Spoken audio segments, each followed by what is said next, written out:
Hola, soy Rafa Casillas, bienvenidos a los Casillas Podcast Deportivo, bienvenidos al capítulo número 15. Oh, Blake Griffin! Basketball. Razzle dazzle! Oh, next level! Kevin Durant! Y ya terminó la temporada regular de la NBA, ya pasó también la ronda de play-in. Al momento que estamos grabando este capítulo ya están los playoffs en su fase regular de eliminación al mejor de 7 partidos. Y vamos a llegar no a los números, pero sí a un ranking de los 10 jugadores que más jerseys vendieron. La fuente es la misma NBA.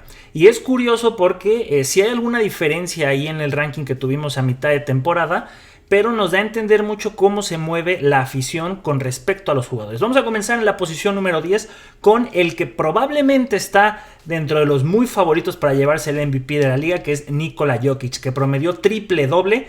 Es el tercer jugador en conseguir esto. Está Russell Westbrook y no recuerdo si fue Will Chamberlain, pero seguro Westbrook lo hizo en varias ocasiones.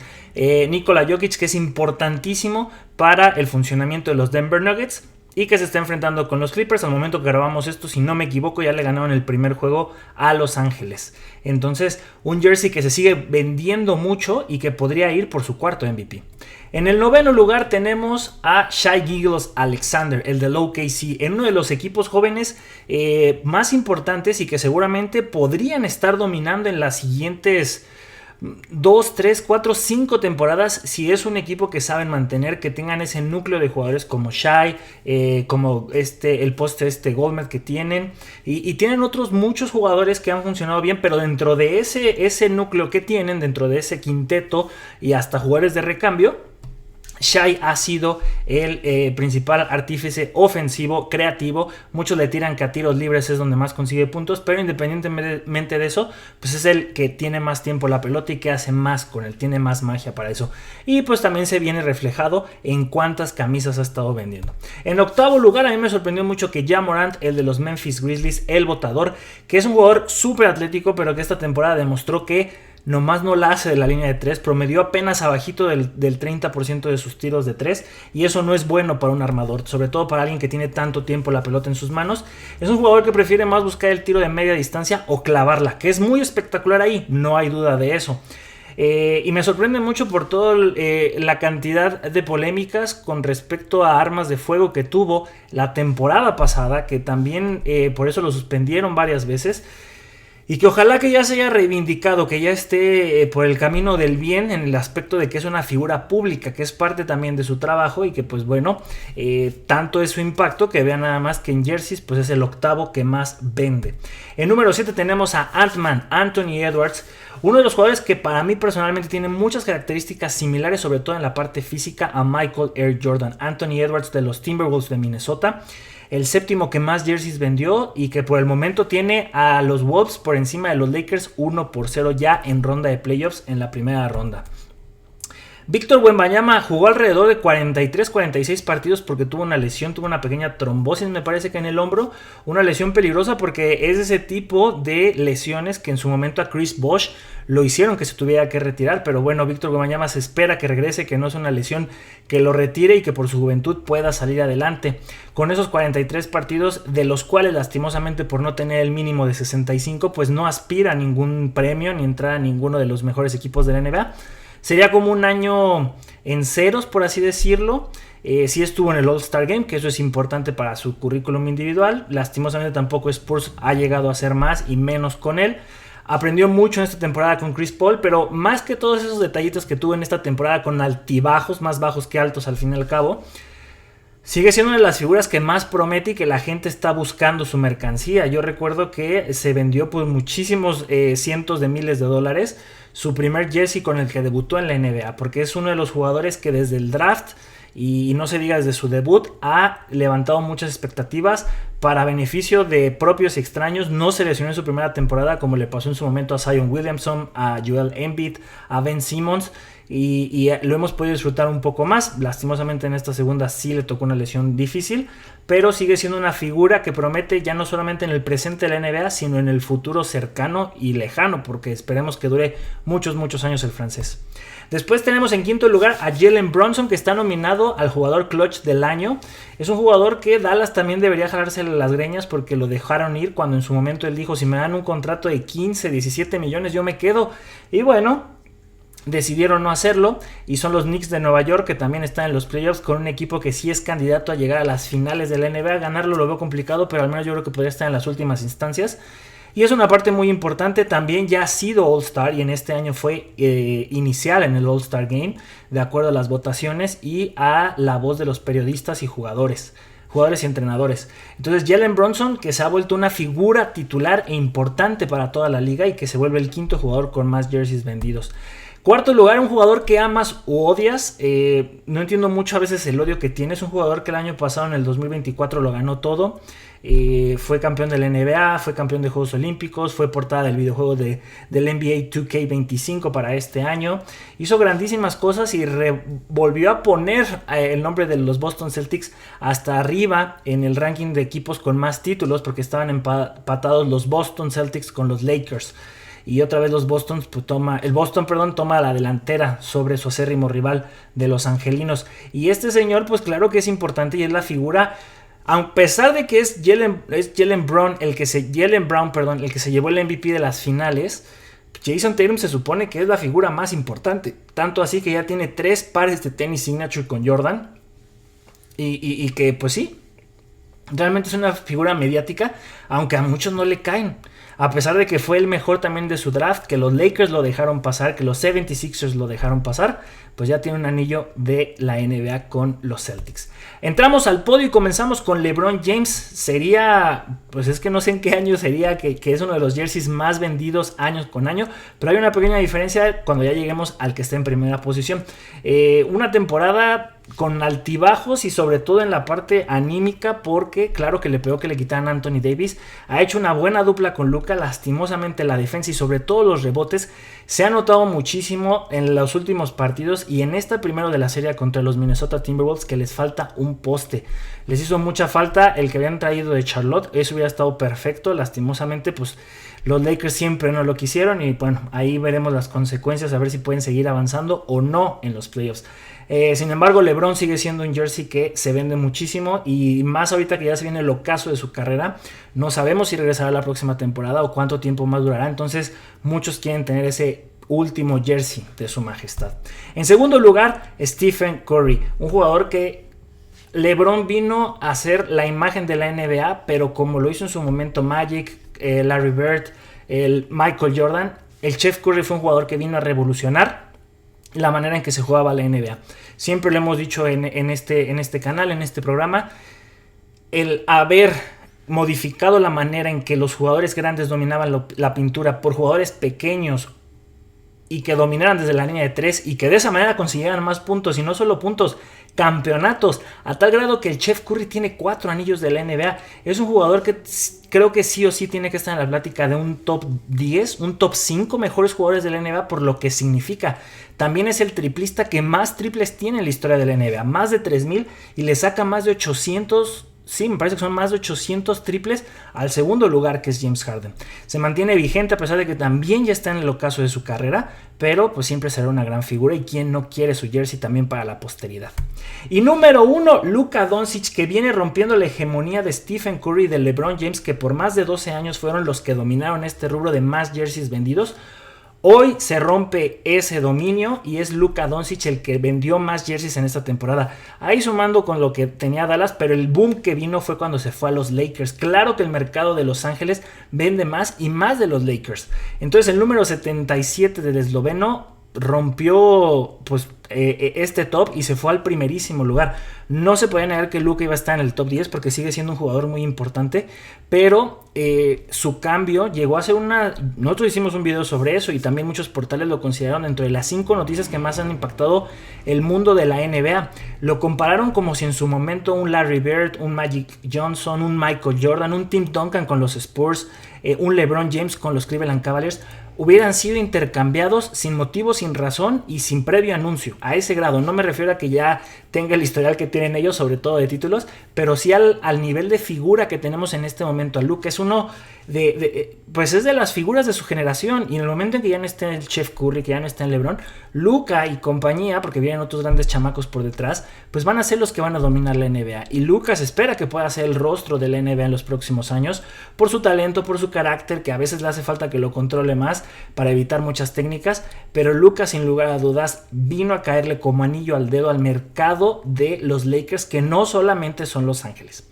Déjenme saber en los comentarios y en todas nuestras redes sociales qué les parece este ranking. ¿Les hace sentido? A mí me hace muchísimo lo de Luka, pero puede que en el top 10 pues alguno de ellos ustedes puedan decir, creo que no, creo que debe haber otro que vende más, porque todavía la lista oficial de la NBA consideraba hasta 15 jugadores. En 11 estaba Giannis Antetokounmpo, en 12 estaba LaMelo Ball, Kevin Durant, Devin Booker y Jaylen Brown de los Boston Celtics.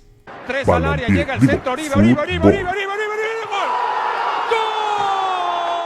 Seguimos con los jugadores más valiosos, y esta vez vamos a comparar el top 5 de Alemania contra el de España. Dos selecciones que históricamente, tanto a nivel europeo como a nivel mundial, son de las más poderosas.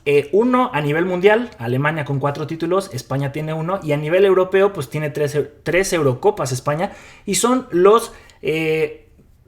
recientes campeones de la Eurocopa, precisamente de la mano de un señor llamado Lamine Yamal. Comenzamos con los alemanes, y es que el Bayern Múnich pues básicamente domina casi el top 10, tiene 4 jugadores de 10 que están en ese top, pero en el top 5 tiene 3 de esos 5. Comenzamos con el señor Alexander Pavlovkin, tiene 20 años, el señor es alemán-serbio, pero pues prácticamente parece que jugará con los alemanes, si es que se ponen las pilas los teutones y pues lo amarran antes, ¿verdad? Del Bayern Múnich, tiene 20 años, es un pivote, es un medio centro defensivo y tiene un valor aproximado de 50 millones de euros. Hago la aclaración rápida, las variables para que Transfer Market saque este valor como mínimo, que sería el valor mínimo que deberían pedir los clubes por el jugador, tienen muchas aristas para poder sacar el valor final. Hay que considerar el talento del muchacho, el presente, el prospecto que se tiene tanto con él como el proyecto donde está, qué tanto involucramiento tiene con el equipo actual con el que juega, también los medios de comunicación, las marcas, los patrocinadores, qué tanta gente jala el jugador. Eso también vale para que puedan considerarlo en estos millones que les estoy platicando. Seguimos con otro del Bayern Múnich, estamos hablando de Joshua Kimmich. Él ya tiene 30 años, pero es un jugador que si lo pones de pivote, de medio centro defensivo, de defensa central, de lateral derecho, te va a jugar muy bien. Un gran cerebro, un gran visionario que entiende muy bien el fútbol desde diferentes puntos de vista dentro del campo, y que tanto el Bayern Múnich como Alemania pues lo han disfrutado. Con 30 años, siendo parte de los teutones del Bayern Múnich, tiene un valor también de 50 millones. En tercer lugar tenemos a Kai Havertz, el delantero centro, que anteriormente era más un medio centro ofensivo, un extremo de derecho o izquierdo, pero pues con el Arsenal ya está bien consolidado como delantero central, y Alemania hace mucho que no ha tenido un delantero central natural, como en su momento fue Mario Gómez. Ahí lo intentaron un poquito con Timo Werner, pero pues parece que Kai Havertz podría ser la opción más pues ya que está jugando ahí, que sea la más natural. Este señor con el Arsenal tiene ya 25 años de edad, no tiene 25 con el Arsenal, tiene 25 años de edad, el delantero central del Arsenal, con un valor aproximado de 70 millones de euros. En segundo lugar tenemos otro del Bayern Múnich, el alemán inglés, pero que al final decidió quedarse como alemán, Jamal Musiala. Es un medio centro ofensivo de 22 añitos, y ya pasamos la barrera de los 100 millones con este señor creativo, 140 millones de euros. Un jugador que se le comparaba mucho y que se esperaba que pudiera jugar con la selección de Inglaterra con Jude Bellingham, pero este señor sí lo dijo en su momento. Yo veía como muchos jugadores alemanes han migrado mejor al fútbol inglés y se han nacionalizado ingleses. Yo quería hacerlo al revés, porque Alemania me abrió las puertas, me siento más identificado con la cultura y los colores de acá, entonces me voy con Alemania y un talento que los ingleses nunca van a tener. Muy bien por Musiala y por Alemania, supongo. En el número 1 tenemos al actual campeón de la Bundesliga con el Bayer Leverkusen, Florian Wirtz, el medio centro ofensivo, también muy recargado a las tareas ofensivas. Tiene 21 añitos y es el objetivo principal tanto del Manchester City como del Bayern Múnich.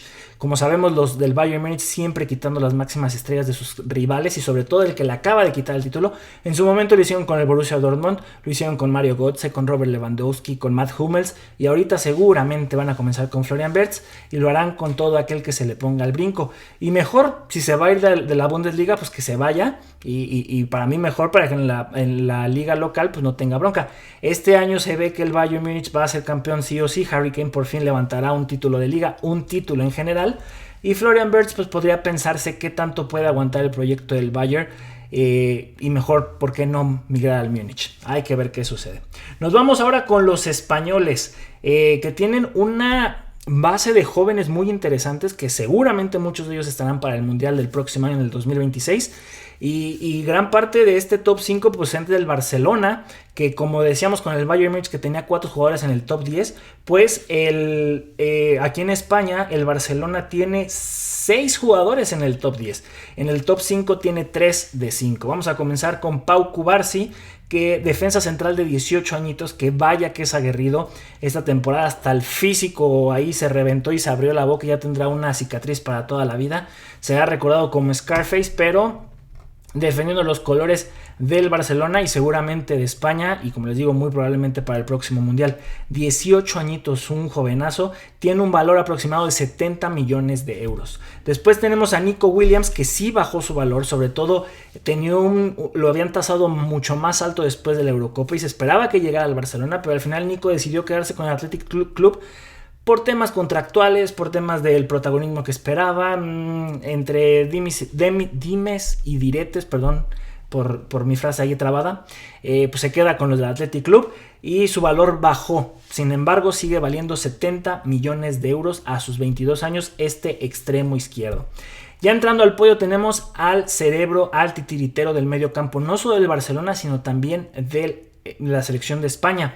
Este muchacho que hay que recordar que no es canterano del Barcelona, siempre hago esa anotación porque muchos dicen, es que de la Masía. Sí, de la Masía es Cubarsí, Lamine Yamal, Gavi, pero él no, a él lo compraron.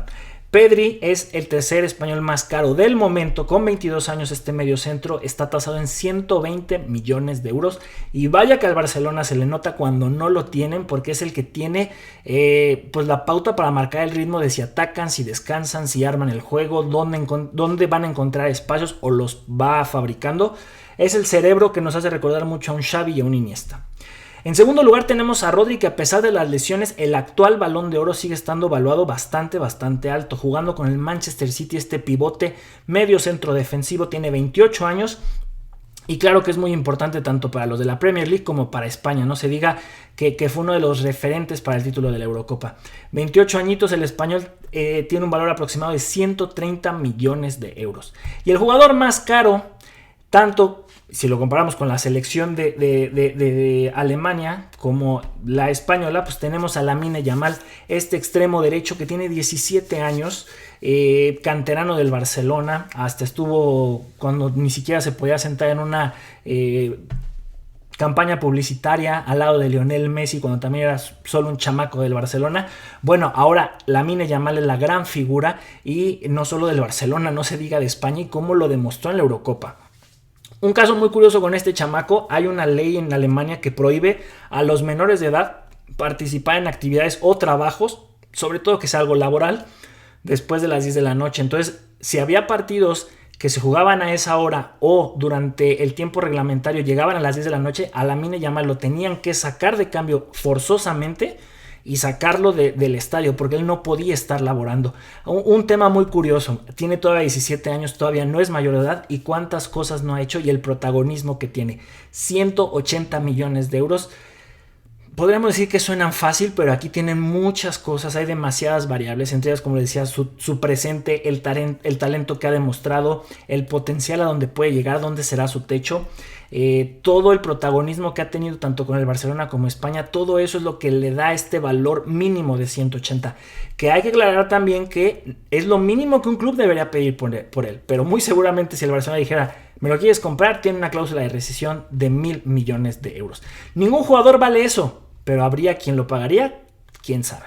Vamos a hablar muy rapidito de los 4 semifinalistas de la Champions, porque aquí hay 2 datos muy curiosos. 3 de ellos pueden ganar el triplete y hay uno que solamente está enfocado en la Champions, pero el mundo cambió mucho desde la última vez que estuvo en una semifinal a cómo se va a enfrentar el día de hoy a su rival. Comenzamos con el Barcelona, que eliminó al Borussia Dortmund, prácticamente selló su pase en el primer partido, aunque en el de vuelta estuvo muy cerrado, por ahí se andaban alcanzando a volverles a hacer un partido de vuelta como lo hizo la Roma, el Liverpool, donde habían goleado en el partido de ida del Barça y en el de regreso, en el de vuelta, los alcanzaban y los eliminaban.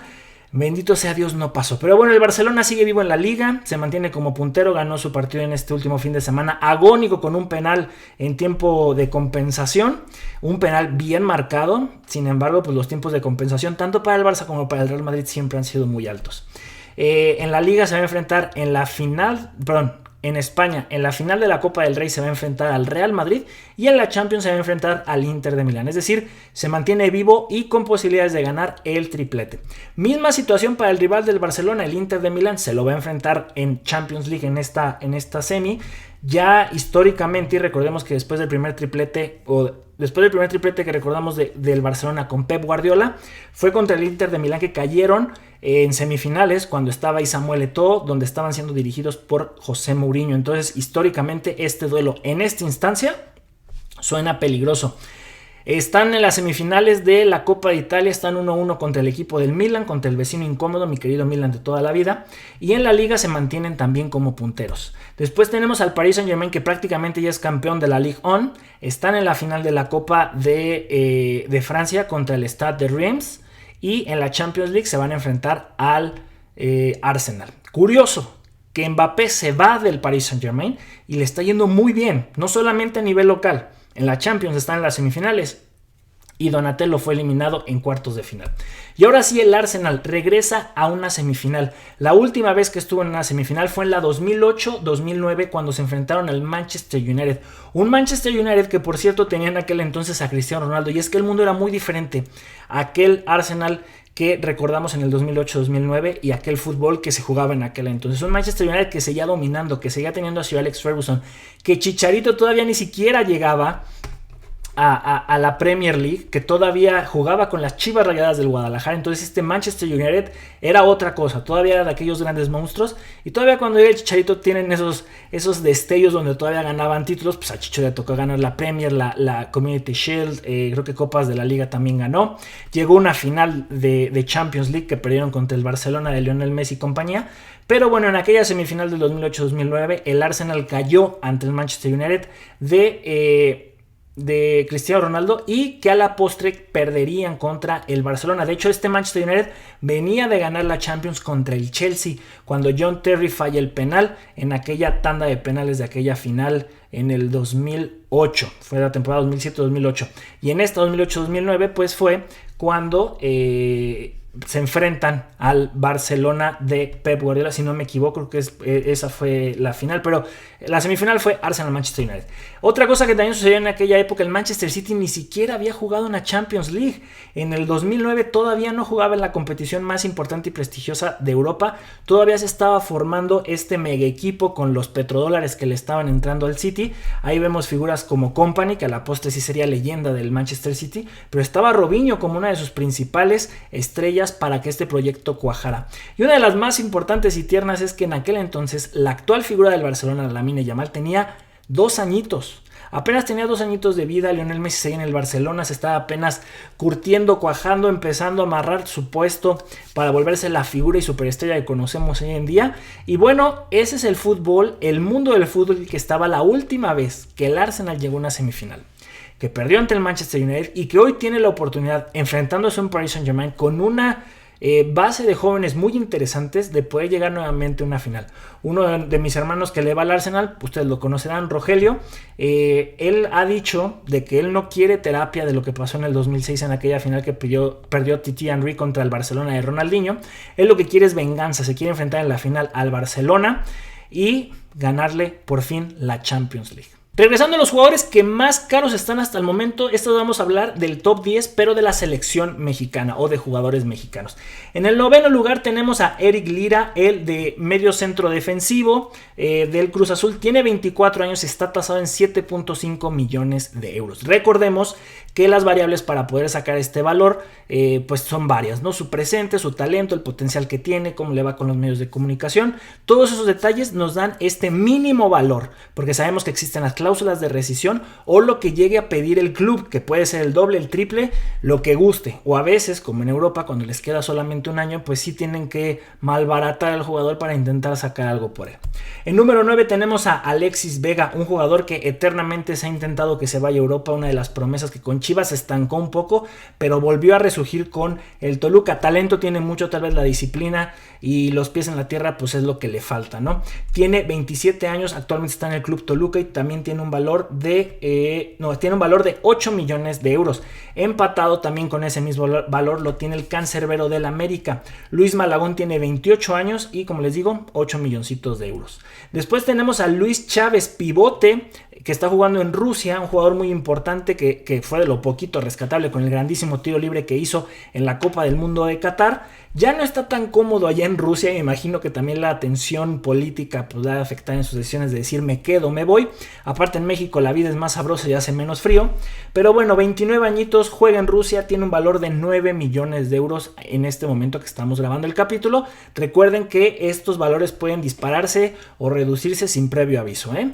Después tenemos en sexto lugar a Julián Araujo, canterano en su momento del Barcelona, medio canterano porque jugó en el filial. Este lateral derecho, el México-americano, que tiene 23 años, todavía tiene muy buena edad para hacer grandes cosas, se mantiene jugando en el fútbol europeo. Habrá que ver qué tanto lo podemos aprovechar en México, y más mexicano no se puede con la Virgencita de Guadalupe en su pantorrilla izquierda. 23 años, juega en el Bournemouth de Inglaterra, 10 millones de euros. Mismos 10 millones que vale Julián Quiñones, delantero centro, que está jugando allá en ¿dónde juega? ¿Es en Arabia? Juega en el Al-Qadsiya del FC, ahí ganando muchos petrodólares. Claro que sí, el México colombiano tiene 28 años, mismo valor, 10 millones. Seguimos ahora con la cuarta posición, con el defensa central Johan Vázquez, canterano de los Pumas de la Universidad Nacional Autónoma de México. Tiene 26 años, juega con el Génova y está tasado aproximadamente en unos 12 millones de euros. Vaya que se ha mantenido, ha sufrido sobre todo en Italia, pero la sigue rompiendo en Europa, al menos se mantiene y prácticamente juega casi todos los partidos de titular, si no me equivoco. Entrando ya al top 3, impresionante que todavía el Chucky Lozano, jugando en la MLS, sea de los jugadores más caros que tenemos. Su talento es indiscutible y creo que su mejor mundial fue en el 2018, sobre todo en aquel golazo que le metió a Alemania en aquel mundial que fue en Rusia. Tiene 29 años, este extremo izquierdo, juega en San Diego y está tasado en 12 millones de euros también. La verdad es que también su valor ha bajado muchísimo de lo que en su momento llegó a estar valuado en el PSV en Holanda o con el Napoli en Italia, con los que fue campeón de la Serie A. En segundo lugar tenemos a Edson Álvarez, otro medio centro defensivo canterano del América, que ha hecho muy bien las cosas, que en su momento cuando llegó a Europa lo hizo muy bien, pero aquí con el Ajax, pero que ahorita con el West Ham United pues también es una parte importante del club y que pues bueno, sigue intentando y creciendo y aprendiendo todo lo que se puede. Es un jugador que ha evolucionado, creo que yo, mucho en la parte técnica, porque él era un gran toro defensivo que recuperaba el balón y distribuía y vámonos. Ahora tiene más tiempo, es más creativo, sabe controlar muchísimo más los tiempos, tanto de creación como de contener el balón, y eso es importante y se le nota en la selección nacional. Parte importantísima y del núcleo que vamos a tener para el siguiente mundial, que la verdad no estoy del todo muy entusiasmado porque no es lo que hemos llegado a tener en otras selecciones. Tiene 27 años y está tasado en 30 millones de euros. Y el jugador mejor valuado hasta el momento es nada más y nada menos que el Bebote, el México italiano argentino, porque sí también tiene la nacionalidad italiana, pero al final se ha decantado por representar los colores de México. Está jugando actualmente en el Milan. El delantero central tiene 24 años y tiene un valor aproximado de 37 millones de euros. Ha tenido altibajos con el Milan, venía haciendo las cosas muy bien con el Feyenoord. Muchos pedían desde la temporada pasada que ya se fuera un equipo más grande. Lastimosamente, aunque ha llegado uno de los que históricamente es grande en Europa, el Milan, mi Milan de toda la vida, no está teniendo el mejor de los momentos este club. Y lastimosamente también se ha visto afectado todos los delanteros que están ahí. Se espera más del muchacho, comenzó muy bien, pero creo que todos esperamos que le vaya mejor tanto a él como al club. Claro que sí. Fórmula 1. ¿Qué aprendimos del Gran Premio de Arabia 2025? Y es que ahora sí hubieron muchos detalles para analizar. Fue una carrera pues, también entretenida, no se compara a la anterior. La verdad es que la de Bahrein ha sido la mejor cita, pero hay detalles que me parecen interesantes que toquemos. Comenzamos entrando al primer piloto que consiguió puntos en esta carrera, en la posición número 10, es que es domingo de resurrección. En la posición número 10 tenemos a Isaac Hadjar de Racing Bulls, que se lleva el primer puntito y que suma más puntos que su compañero Liam Lawson y que Yuki Tsunoda, que se perdió y chocó con Pierre Gasly en la primera vuelta de la carrera. Número 9 tenemos a Alex Albon, y es que Williams suma por partida doble y eso me da mucho gusto. Alex Albon, que se está volviendo un fiero en la radio contra sus ingenieros y sobre todo con su ingeniero que es su principal estratega. Se ve que lo presiona y que lo trae como quiere y está filoso. De verdad ahora sí siente presión Alex Albon porque pues ya Carlitos Sainz está empezando a despertar. 4 puntos, queda en la octava posición. Queda en la octava posición el español y eso creo que nos da gusto a propios extraños, pero sobre todo a él. Ya necesitaba tener una carrera buena y que sumara puntos, porque podía tener carreras interesantes remando contra corriente en las últimas posiciones, pero si no entraba a sumar puntos, ahí estaba el tema. Después tenemos en séptimo lugar a Lewis Hamilton, que dio unas declaraciones muy interesantes donde le dijeron: oye, pues no te has encontrado muy cómodo con Ferrari, ¿qué hace falta para que las cosas mejoren? Y él dijo: necesito un trasplante de cerebro. Siento que ya se está empezando a frustrar y que está más que claro que el que está más adecuado y que es el piloto número 1 de Ferrari es Charles Leclerc, y que Lewis Hamilton lo mejor que ha hecho fue haber ganado la prueba sprint en China, pero después de ahí se nos ha desinflado horriblemente. Ya se están manteniendo los puntos, ya no están haciendo errores tan tontos o no están haciendo errores en general Ferrari, es más ya el desempeño del coche, y Charles Leclerc lo dijo, queda en tercer lugar y lo dijo en la entrevista. Ya no puede esperar a que lleguen las actualizaciones del coche para que en verdad volvamos a ser competitivos, porque con lo que tenemos estamos sacando agua de las piedras donde se supone que no hay nada. Sexto lugar para el rookie que mejor está haciendo las cosas en cuanto a puntos, porque es el que tiene el mejor monoplaza también de los otros rookies. Nada más y nada menos que el italiano Kimi Antonelli, que sigue sumando carrera a carrera. La anterior se quedó a nada de volver a sumar, pero bueno, ya regresó a donde debe de estar cada fin de semana, y es sumando al menos a la mitad del top 10, sí, a la mitad del top 10, y esperando que en algún momento, en un descuido, pueda tener su primer podio. Parece que le está yendo bien en calificaciones y en la escuela, porque hay que recordar que tiene 17, 18 años, todavía se mantiene estudiando y está haciendo muy bien las cosas con Mercedes. Me parece que cada uno de sus resultados son impecables. El que hizo bien las cosas porque sumó puntos, pero lastimosamente se desinfló o estrepitosamente, es Jorgito Russell. George Russell en algún momento estuvo compitiendo por el podio y había sumado podio en todas las otras carreras. Había sido como el caballo negro, el vecino incómodo. Esta vez se tiene que conformar con el quinto puesto. Y como les digo, en algún momento estaba en el tercero, estaba peleando por el segundo, pero pues al final ya el coche no le dio y hasta la diferencia contra los otros fue mayor. Cuarto lugar para Lando Norris. Aquí lo interesante es que en la quali quedó en décimo, porque aparte tuvo un choque, fue bandera roja, ya no pudo marcar una vuelta. Y hace una muy interesante carrera al remar, ahora sí contra corriente, contra los coches más pesados, que son los que están en el top 10, pero se tiene que conformar con la cuarta posición porque no puede alcanzar a Charles Leclerc. Sin embargo, aquí tal vez la enseñanza de esto es que mientras Lando Norris siga haciendo estos errores tan infantiles de novato, que ni siquiera los rookies lo hacen, y si los hacen dices, lo entendemos porque son novatos, pero Lando Norris ya ha ganado carreras, se supone que es el piloto número 1 de McLaren, pero no lo está consiguiendo. Entonces, digamos que de lo malo pues sacó lo mejorcito y pues se tendría que conformar ahorita con ese cuarto lugar, aunque pierde un poquito de terreno, no solo en el campeonato de pilotos, sino contra su compañero. Entrando al podio, Charles Leclerc en las últimas vueltas, en el último que podemos decir, el último casi tercio de la carrera se defendió con uñas y dientes contra Lando Norris y no permitió que entrara al podio. Muy bien por Charles Leclerc, pero lo que sí dijo, y como ya les comenté con Lewis Hamilton, ya quiere las actualizaciones para ahora sí decir Ferrari, ahora sí trae más, ahora sí ya trabajamos y nos dimos cuenta dónde estamos fallando y ya lo estamos aplicando, y cada fin de semana al caballino rampante lo van a ver compitiendo. Hoy regresan al podio y pues Charles Leclerc es el que está mejor adaptado a Ferrari y el que pues tiene toda su mentalidad con los de Italia. Segundo lugar para Max Verstappen, que yo creo que perdió la carrera por esa penalización de 5 segundos por haberse salido de la pista al inicio de la carrera, haber con eso ganado la posición con Oscar Piastri, y cuando se reanuda la carrera después del safety car no le regresa la posición al australiano. El hubiera no existe, las decisiones se tomaron y el hubiera no existe. Tal vez Red Bull pensó, si tiene aire limpio podrá sacar esos 5 segundos y los podremos recuperar en la carrera o en los pits. Al final no funcionó y Max Verstappen se tuvo que conformar con el segundo lugar. Una decisión tanto de la penalización que le ponen como tal vez de su mismo equipo, que a Max Verstappen sí lo mantuvo muy molesto durante la premiación.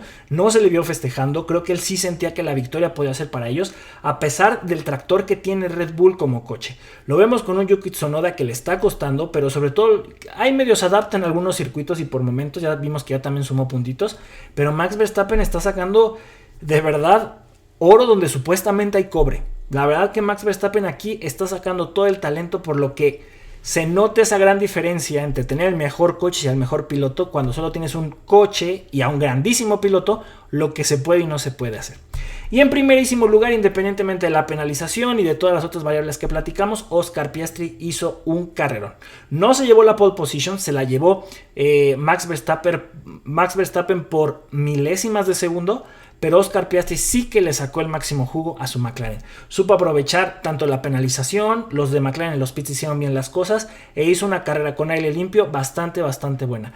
Max Verstappen quedó atrás de Piastri por 2.8, 2.9 segundos, que es lo que les digo, si no hubiera tenido esa penalización de 5 segundos, lo pudo haber alcanzado, pudo haberle ganado, no sabemos, porque también qué tal si no lo forzó, qué tal si tuvo una carrera mucho más tranquila y el tener aire limpio adelante de él le permitió llevársela más tranquilo y el otro andaba quemando el coche, levantando la temperatura de los neumáticos y ese tipo de cosas no sabemos qué hubiera pasado. Lo que sí es que Oscar Piastri hoy por hoy es el piloto que tiene 3 victorias de 5 carreras que llevamos, los otros son Lando Norris y Max Verstappen, es el actual líder del campeonato de pilotos y parece ser el favorito para llevarse ese campeonato este año. No sé si sea muy pronto para decir que McLaren se va a decantar ahora sí por Oscar Piastri, que en silencio, con disciplina y con resultados está demostrando que debe ser considerado como el piloto número 1 y el favorito para este año. Déjenme saber en los comentarios ustedes qué opinan, si creen que sea así o si es muy pronto para estar hablando de esto.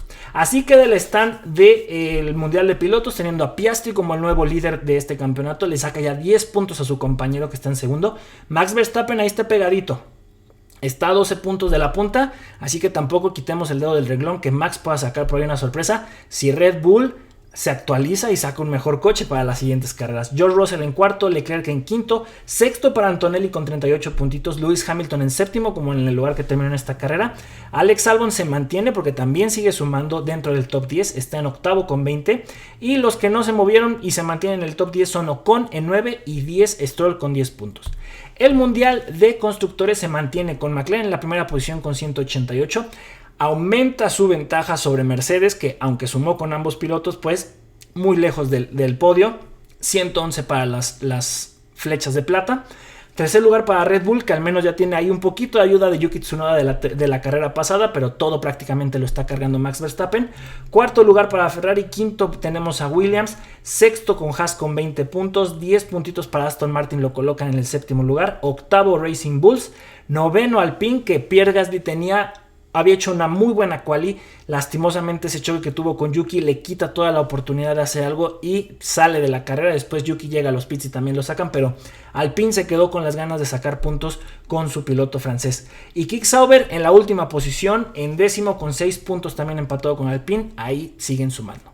Y así como Super Piastri, campeón, grande, orgulloso, pero siempre humilde para los futuros retos, nos despedimos de este capítulo. Muchísimas gracias por seguir acompañándonos, por seguirnos en todas nuestras redes sociales. Si no lo hacen, recuerden, nos pueden encontrar en Facebook, TikTok, Instagram y YouTube como Los Casillas oficial. La verdad que nos está yendo muy bien tanto en Facebook como en YouTube y en TikTok. En Instagram es donde todavía ahí tambaleamos y a veces suben y bajan los seguidores, pero en los otros nos ha ido bastante bien y sobre todo las conversaciones ya con la gente se están poniendo muy interesantes. Un dato para el que se quiera hacer viral en TikTok: hablen de argentinos. Hay grandes chavos argentinos, grandes compadres, hermanos, pero hay unos que se ofenden por todo y hasta por palabras que ni siquiera entienden. Gente, síganos en todas nuestras redes sociales, como ya los invité a hacerlo, y déjenos comentarios, sugerencias, lo que ustedes gusten, ahí nosotros los leemos y claro que intentamos contestar todo lo que se puede. Señoras y señores, como dicen que quiero mucho, aquí huele a gas. ¡Fuga! ¡Vámonos!